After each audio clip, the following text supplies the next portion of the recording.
का पहला काव्य हम काव्य नंबर 1 आराधना हम पढ़ेंगे। तो ये काव्य 1 आराधना, तो ये काव्य किसने लिखा है?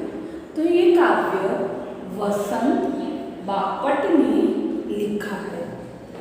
उनका जन्म सन 1922 को हुआ था और उनका निधन 2002 में हुआ था। और पहले हम वसंत बापट के विषय में परिचय लेंगे, जो हम बुक में से लेंगे। काव्य 1 आराधना किसने लिखा है? तो वसंत बापट। उनका जन्म सन 1922 और निधन 2002 में हुआ था। तो उनके परिचय हम यहाँ से लेंगे। श्री वसंत बापट ख्यातनाम कवि है। उनका जन्म महाराष्ट्र के सतारा जिले के कराड नामक गांव में हुआ था। तो उनका जन्म कब हुआ था और कहाँ हुआ था, आपको यहाँ से पता चल जाएगा। पुणे उनकी कर्मभूमि है। पुणे उनकी कर्मभूमि है। राष्ट्र सेवा दल में आप अग्रणी रहे हैं। व्यवसाय से प्राध्यापक रहे हैं। आपके काव्यों में राष्ट्रभक्ति, समाज जागरण एवं मानवीय संवेदनाएं व्यक्त हुई हैं।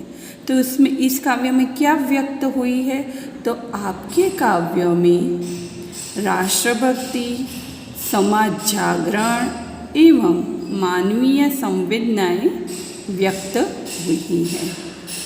सेतु, बिजली, सकीना, अकारावी, 11वीं दिशा, तेजसी आपकी रचनाएं हैं। ये सारे उनके रचना के नाम हैं। प्रस्तुत प्रार्थना में सत्यम शिवम सुंदरम की भावना के साथ दीन दुखियों की रक्षा करना, मानवता की उपासना करना, भेदभावों को दूर करना, बैरभाव से मुक्ति कर विश्व बंधुत्व की स्थापना करना जैसे वैश्विक मूल्यों को हस्तांतरण करने की प्रेरणा देने वाली यह प्रार्थना मराठी से अनुवादित है। ये प्रार्थना उन्होंने मराठी में लिखी थी और हिंदी में अनुवादित है। तो अब हम पढ़ेंगे। पहले हम शब्दार्थ और टिप्पणी देखेंगे। अब हम काव्य 1 आराधना के शब्दार्थ और टिप्पणी देखेंगे। प्रार्थना, प्रार्थना मतलब निवेदन करना। मांगल्य, मंगलकारी। नित्य, निरंतर, प्रतिदिन। आराधना, पूजा। वेदना, कष्ट, व्यथा। परख, गौण दोष को निश्चित करने की परीक्षा। संवेदना, अनुभूति। दुर्बल, कमजोर। साधना, उपासना। अंतरंग, शरीर के भीतरी अंग। आश, आशा, भरोसा। मानवता, मनुष्य। आशना, आराधना। धैर्य, धीरता, धीरज। अभ्यर्थना, अनुरोध। अस्त, ओझल। बैर, दुश्मनी अथवा शत्रु भाव। वासना, कामना। ये हमारे शब्दार्थ और टिप्पणी हो गए। अब हम काव्य पढ़ेंगे और समझेंगे। देह मंदिर चित्त मंदिर एक ही है प्रार्थना। सत्य सुंदर मांगल्य की नित्य हो कामना। कवि कहते हैं कि मेरी यही प्रार्थना है कि शरीर, देह मतलब शरीर, और मन, चित्त मंदिर मतलब मन से सत्य शिव और सुंदर की आराधना हो। लोग सच्चाई की मार्ग पर चले, उनके मन में सुंदर विचार आए और सब एक दूसरे के हित की बात सोचे। हम दूसरी पंक्ति पढ़ेंगे।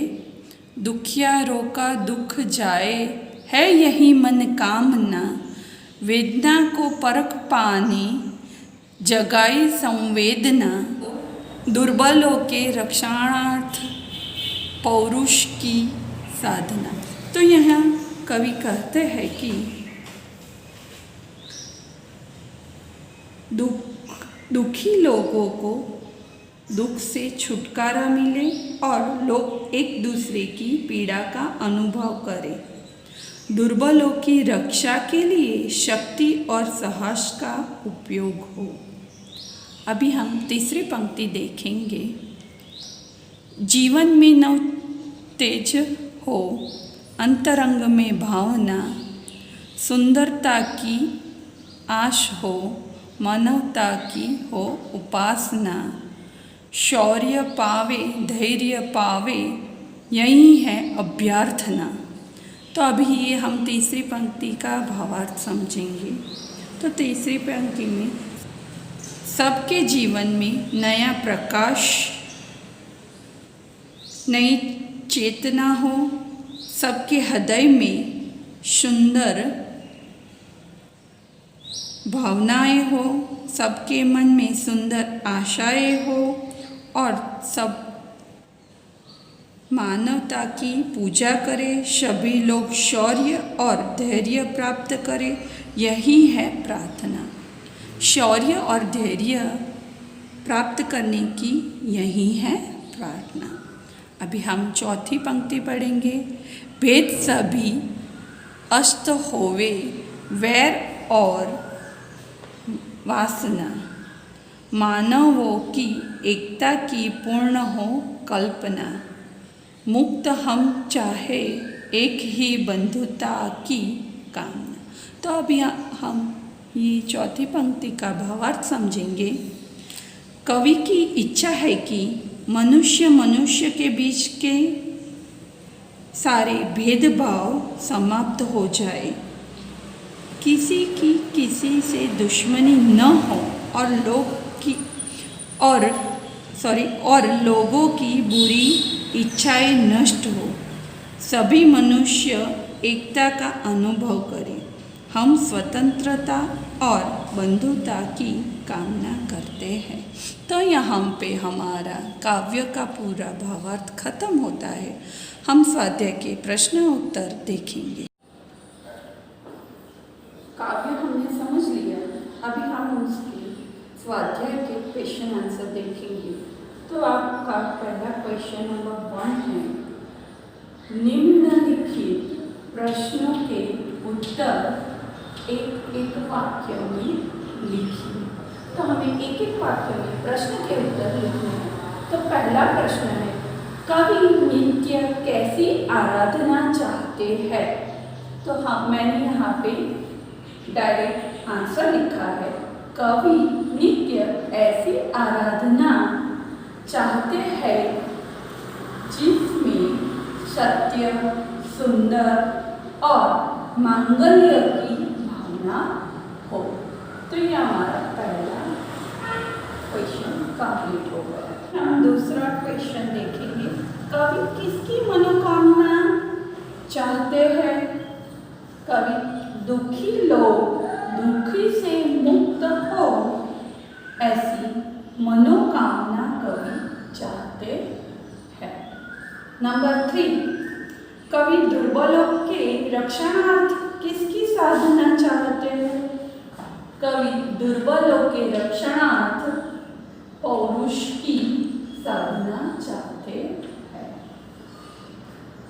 फिर नंबर 4 पे है कवि किसकी अभ्यर्थना करते हैं। कवि सबके जीवन में नया प्रकाश आने की अभ्यर्थना करते हैं। नंबर 5 कवि कैसी बंधुता की कामना करते हैं। तो कवि ऐसी बंधुता की कामना करते हैं जिसमें सब स्वतंत्र होकर भी भाईचारे की भावना से जुड़े हो, ऐसी कामना कवि करते हैं। तो हमारा प्रश्न नंबर 1 कंप्लीट हो गया। प्रश्न नंबर 2, 3 एंड 4 आपको घर पे ही लिखना है। 5 मैं यहाँ लिखवाती हूँ, आप देखेंगे। क्वेश्चन नंबर 5 हमारा है विरुद्धार्थी शब्द लिखिए। तो पहला है मानव दानव, सत्य असत्य, मंगल अमंगल, दुख सुख, दुर्बल सबल, जीवन मृत्यु, सुंदर असुंदर, अर्थ उदय, मुक्त बद्ध, एक अनेक, रक्षक भक्षक। तो हमारा ये काव्य पहला आराधना यहाँ पे खत्म होता है। आपको क्या करना है, प्रश्न 1 मैंने समझा दिया, आपको प्रश्न नंबर 2, 3, 4 अपने खुद से लिखने हैं नोटबुक में और 5 मैंने यहाँ पे बता दिया।